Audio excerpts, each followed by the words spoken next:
How to turn off your camera and microphone in a Teams meeting whenever your device screen is locked.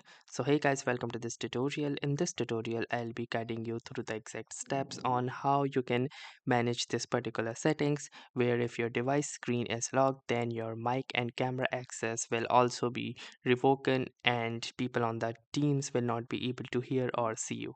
So let me show you how you can adjust or customize this in your Microsoft account setting.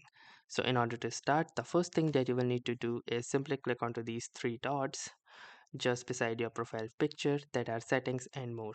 Once you click here, you will see the settings option in this sub menu. Or alternatively, you may also choose to press the control and the comma button.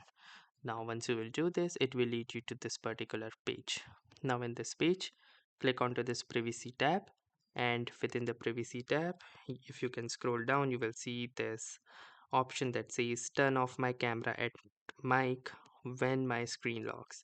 So if your screen locks due to inactivity while you're in a meeting, your camera, mic and screen sharing will automatically turn off.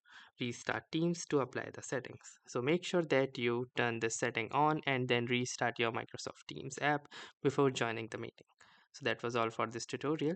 Thanks for watching and have a nice day.